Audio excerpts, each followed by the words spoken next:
Humanidade, Frater Christian Bernard. Nossa visão do mundo é muitas vezes gregária e estreita demais.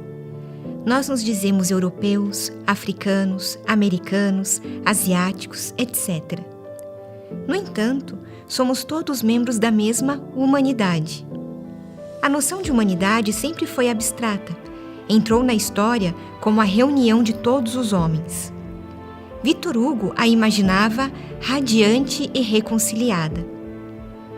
A tomada de consciência foi acontecendo aos poucos com o decorrer dos séculos, mas foi principalmente a partir do século XX que houve de fato uma abertura no princípio de humanidade. Não existe humanidade sem os humanos, e o que chamamos atualmente de direitos do homem é linguagem comum para toda a humanidade. A esta noção de direitos, acrescenta-se certamente a dos deveres que nossa ordem oficializou já há alguns anos com a sua Declaração dos Deveres do Homem. A propósito, orgulho-me ao ver como esta noção de deveres humanos se tornou popular. Não há dia que passe sem que um político, um artista ou um jornalista aborde o assunto. Os direitos ditos do homem dizem respeito a todos os povos. Não devem existir quaisquer desculpas culturais e muito menos quaisquer referências a velhos tabus ou às chamadas tradições que possam impedir que esses direitos sejam colocados em prática. Na ordem celeste não existe inferioridade e todos os seres dotados de razão fazem parte da mesma humanidade. Qualquer ofensa feita ao nosso meio ambiente mais próximo também é um golpe infligido ao planeta Terra. Em relação ao nosso planeta, que atualmente se mostra pequeno, não podemos continuar ignorando nossos companheiros humanos. O fato de todos os povos do globo integrarem uma comunidade fortalece a paz, e a paz é a única escolha básica que devemos exigir para o bem da humanidade. O universalismo é o berço da paz. A paz é universal e a humanidade é a força vital por detrás dela. A paz só será possível se houver uma mudança humanística e, para que isso aconteça, as forças utópicas devem mobilizar todo o seu entusiasmo nessa direção. Em vez de achar o mundo opaco, cheio de mistérios e de ver o ser humano como um inimigo de si mesmo e da Terra, vamos nos esforçar para compreender este mundo e os seres que somos, pois apenas assim poderemos agir e agir bem. Para agirmos bem, é preciso que sejamos fortes, e para isso precisamos dos outros. Por outro lado, é apenas quando estamos fortes que conseguimos nos voltar para os outros.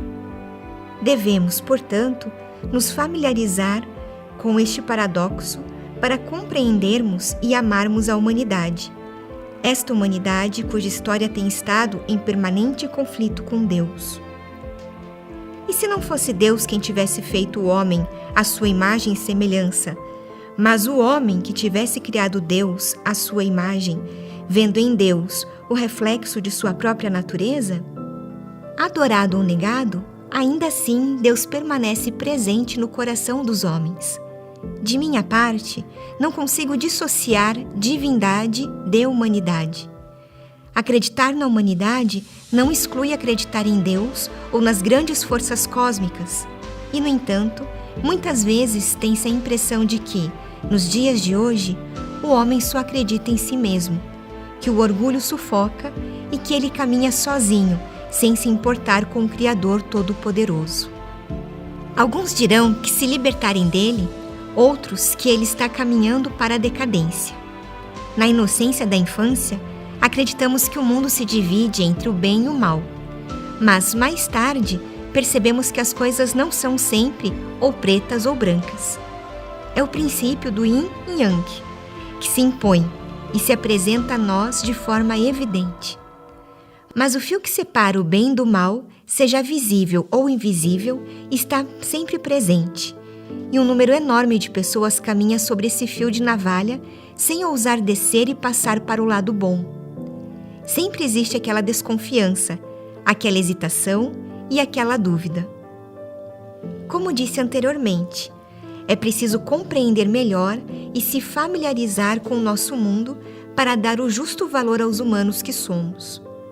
Não é verdade que a humanidade de um ser é medida mais pelo amor que ele dá do que pelo amor que ele recebe?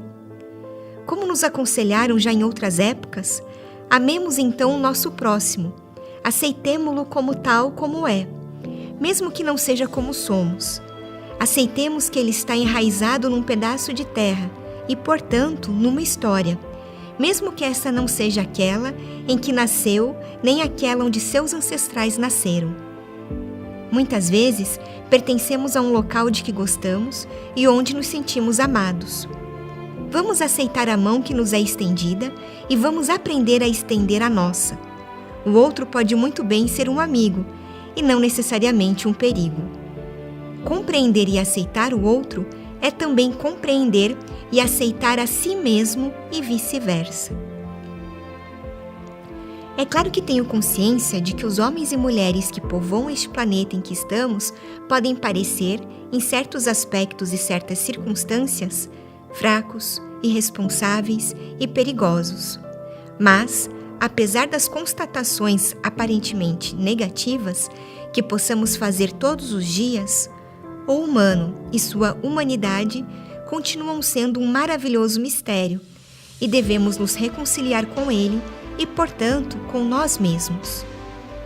Aceitemos nossa condição de humanidade com confiança. Evitemos que o medo do futuro se some aos tormentos já presentes e dediquemos tempo para descobrir de onde vem a torrente e para onde corre o rio.